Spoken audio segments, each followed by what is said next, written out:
ಎಲ್ಲರಿಗೂ ನಮಸ್ಕಾರ. Mix ಆರ್ಟ್ಲ್ಯಾಂಡ್ YouTube ಚಾನಲ್ಗೆ ನಿಮಗೆಲ್ಲರಿಗೂ ಸ್ವಾಗತ.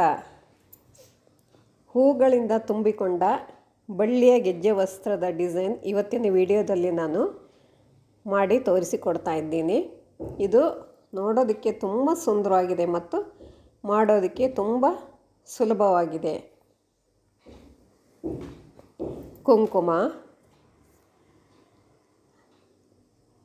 ರಂಗೋಲಿ ಪೌಡರು, ರಂಗೋಲಿಗೆ ಹಾಕುವಂಥ ಪೌಡರು, ಹತ್ತಿ ಎಳೆಗಳು, ದಾರ, ಕಡ್ಡಿ, ನೀರು, ಫೆವಿಕಾಲ್, ಪೆನ್, ಕತ್ತರಿ, ಲೇಸು, ಕಲರ್ ಸ್ಟೋನ್ಸ್ ಇಷ್ಟನ್ನು ನಾನು ಇವತ್ತಿನ ವಿಡಿಯೋದಲ್ಲಿ ತಗೊಳ್ತಾ ಇದ್ದೀನಿ.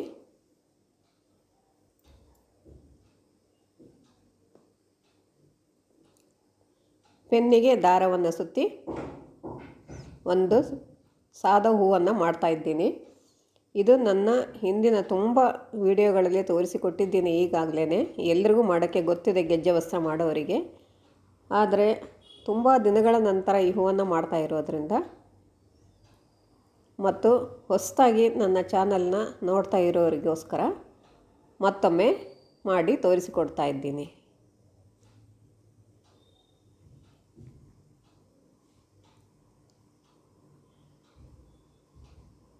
ಈ ಹೂವಿಗೆ ಇಷ್ಟೇ ಸುತ್ತನ್ನು ಸುತ್ತಬೇಕು ಅನ್ನೋದೇನೂ ಇಲ್ಲ, ಎಷ್ಟು ಸುತ್ತನ್ನಾದರೂ ಸುತ್ತಬಹುದು. ನಾನಿಲ್ಲಿ 16 ಸುತ್ತು ಸುತ್ತಿ ಒಂದು ಚಿಕ್ಕ ಹೂವನ್ನು ಮಾಡ್ತಾಯಿದ್ದೀನಿ.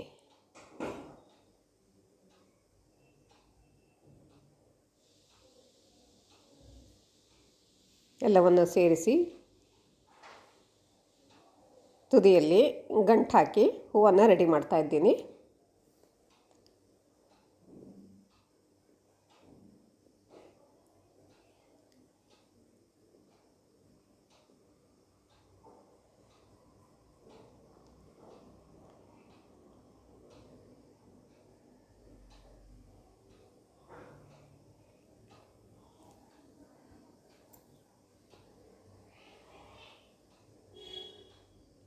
ಟೈಟಾಗಿ ಗಂಟು ಹಾಕಿ ಎಕ್ಸ್ಟ್ರಾ ಉಳಿದಿರೋಂಥ ದಾರ, ಹತ್ತಿ ಎಳೆಗಳನ್ನು ಕಟ್ ಮಾಡಿ ತೆಗಿತಾ ಇದ್ದೀನಿ.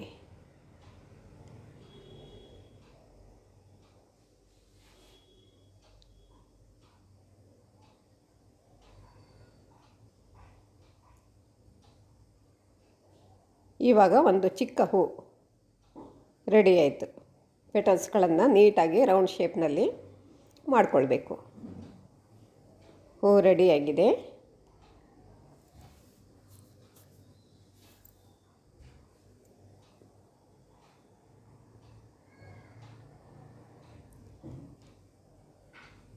ಇವಾಗ ಒಂದು ಸ್ವಲ್ಪ ಅಗಲವಾಗಿರುವಂಥ ಲೇಸು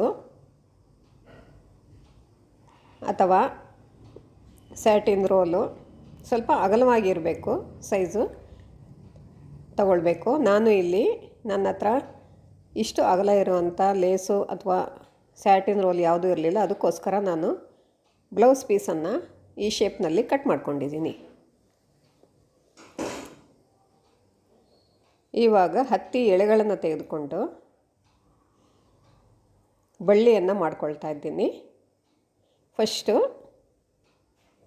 ಬಳ್ಳಿ ಶೇಪ್ನಲ್ಲಿ ಒಂದು ಎಳೆಯನ್ನು ಇಟ್ಟು ಸೈಜು ನೋಡ್ತಾ ಇದ್ದೀನಿ.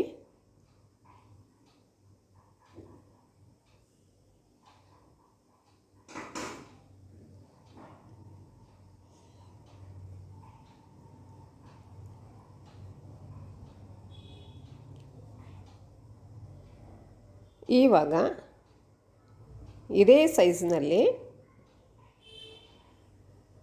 ಒಟ್ಟು 4 ಎಳೆಗಳನ್ನು ಮಾಡ್ಕೊಳ್ತಾ ಇದ್ದೀನಿ. 2 ಆಯಿತು.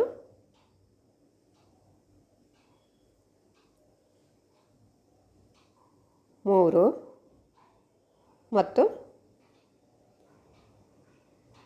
4 ಎಳೆಗಳು.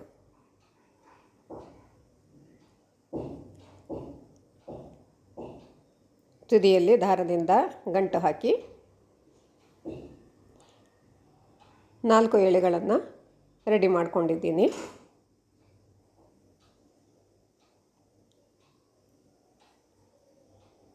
ಇವಾಗ ಎಳೆಗಳನ್ನು ಒಂದರ ಪಕ್ಕ ಒಂದು ನೀಟಾಗಿ ಜೋಡಿಸ್ಕೋಬೇಕು.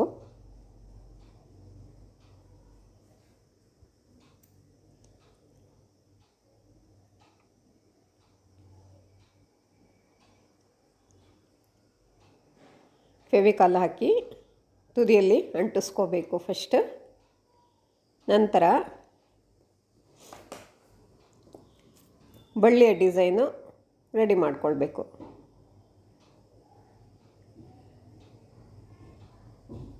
ಒಂದರ ಪಕ್ಕ ಒಂದು ಎಳೆಗಳು ಬರಬೇಕು.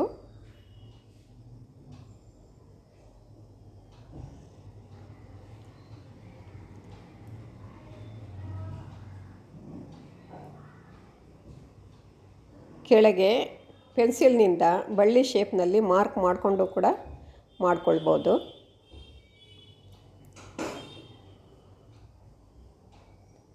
ಮಧ್ಯದಲ್ಲಿ ಗಮ್ ಹಾಕಿ ರೆಡಿ ಮಾಡ್ಕೊಳ್ಬೋದು, ಅಥವಾ ಬಳ್ಳಿ ಒಂದು ಸಾರಿ ನೀಟಾಗಿ ಜೋಡಿಸ್ಕೊಂಡು ಆ ನಂತರ ಗಮ್ ಹಾಕಿ ಅಂಟಿಸ್ಕೋಬೋದು.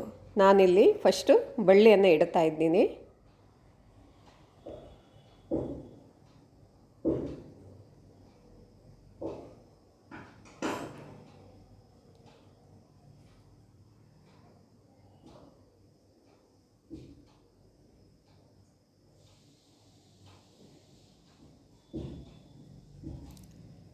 ಈ ಡಿಸೈನ್ಗೆ ಬಳ್ಳಿ ತುಂಬ ನೀಟಾಗಿ ಕಾಣಿಸ್ಬೇಕು. ಅದಕ್ಕೋಸ್ಕರ ನಾನು ಸ್ವಲ್ಪ ಟೈಮ್ ತಗೊಂಡು ಜಾಸ್ತಿ ಬಳ್ಳಿಯನ್ನು ನೀಟಾಗಿ ಜೋಡಿಸ್ಕೋತಾ ಇದ್ದೀನಿ. ಇವಾಗ ಬಳ್ಳಿ ಅಷ್ಟು ಸರಿಯಾಗಿ ಬಂದಿಲ್ಲ, ಮತ್ತೆ ನೀಟಾಗಿ ಇನ್ನೊಮ್ಮೆ ಜೋಡಿಸ್ತಾ ಇದ್ದೀನಿ. ನೀಟಾಗಿ ಜೋಡಿಸ್ಕೋಬೇಕು.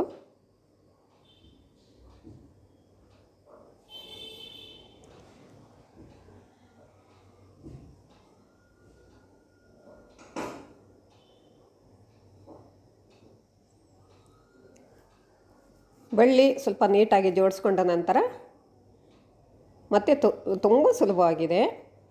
ಇದೊಂದು ಸ್ವಲ್ಪ ಬಳ್ಳಿ ಒಂದು ಜೋಡಿಸ್ಕೊಳ್ಳೋದು ಸ್ವಲ್ಪ ಟೈಮ್ ತಗೊಳುತ್ತೆ.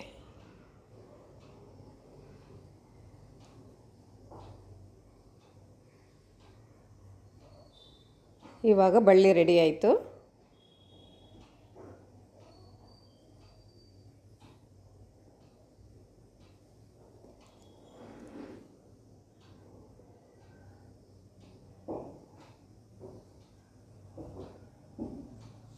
ನಾನು ಪ್ರತಿ ಸಾರಿ ವಿಡಿಯೋದಲ್ಲಿ ಹೇಳೋ ಹಾಗೆ ಏನೇನೂ ಕಷ್ಟ ಇಲ್ಲ. ಗೆಜ್ಜೆ ವಸ್ತ್ರ ತುಂಬ ಸುಲಭವಾಗಿದೆ.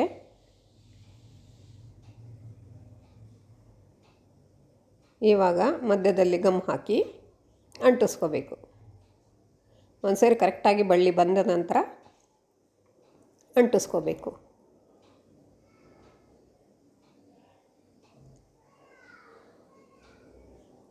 ಇವಾಗ ಗ್ರೀನ್ ಕಲರ್ ರಂಗೋಲಿಗೆ ಹಾಕುವಂಥ ಪುಡಿ, ಇದರ ಜೊತೆಯಲ್ಲಿ ರಂಗೋಲಿ ಮಿಕ್ಸ್ ಮಾಡಿ ರಂಗೋಲಿಗೆ ಹಾಕ್ತಾರೆ. ಅದೇ ಪೌಡರನ್ನು ನಾನು ತಗೊಂಡು ಸ್ವಲ್ಪ ನೀರು ಹಾಕಿ ಚೆನ್ನಾಗಿ ಗಂಟುಗಳು ಇಲ್ಲದೆ ಇರೋ ಹಾಗೆ ಮಿಕ್ಸ್ ಮಾಡ್ತಾಯಿದ್ದೀನಿ. ನನ್ನ ಹಿಂದಿನ ವಿಡಿಯೋದಲ್ಲಿ ಹತ್ತಿಗೆ ಬಣ್ಣ ಹಾಕೋದು ಹೇಗೆ ಅನ್ನೋದನ್ನು ತುಂಬ ಡೀಟೇಲಾಗಿ ತೋರಿಸಿಕೊಟ್ಟಿದ್ದೀನಿ.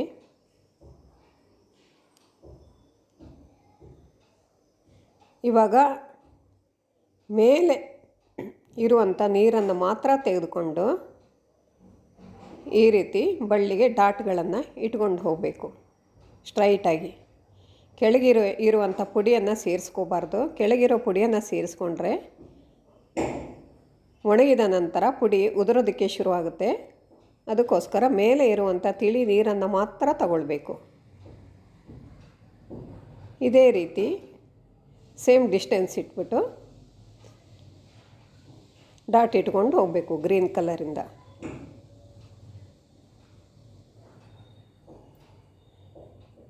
ಒಣಗಿದ ನಂತರ ಸ್ವಲ್ಪ ಲೈಟ್ ಕಲರ್ ಬರುತ್ತೆ. ಇವಾಗ ಎರಡು ಸೈಡಲ್ಲೂ ಬಳ್ಳಿಗಳನ್ನು ಮಾಡಿ ಗ್ರೀನ್ ಕಲರ್ ಡಾಟನ್ನು ಇಟ್ಟಿದ್ದೀನಿ. ಬಾರ್ಡರ್ನಲ್ಲಿ ಒಂದು 10 ಎಳೆಯನ್ನು ಇಡ್ತಾ ಇದ್ದೀನಿ. ಲೇಸು ಚಿಕ್ಕದಾಗಿರುವಂಥ ಲೇಸು ಯಾವುದಾದ್ರೂ ಇಟ್ಕೋಬೋದು.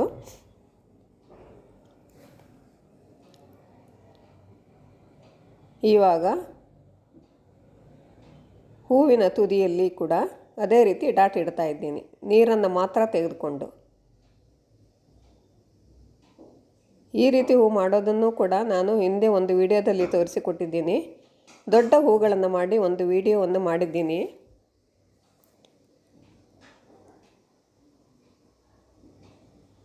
ಹೂ ರೆಡಿ ಆಯಿತು.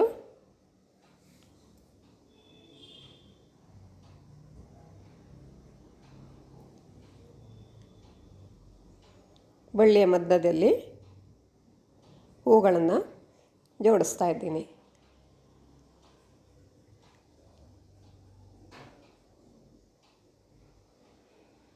ಇಷ್ಟೇ, ಡಿಸೈನ್ ರೆಡಿ ಆಯಿತು. ನನ್ನ ಮುಂದಿನ 2 ವಿಡಿಯೋಗಳಲ್ಲಿ ಇದೇ ಡಿಸೈನನ್ನೇ ಸ್ವಲ್ಪ ಒಂದು ಸಣ್ಣ ಬದಲಾವಣೆ ಮಾಡಿ 2 ವಿಡಿಯೋಗಳನ್ನು ತೋರಿಸಿಕೊಡ್ತೀನಿ.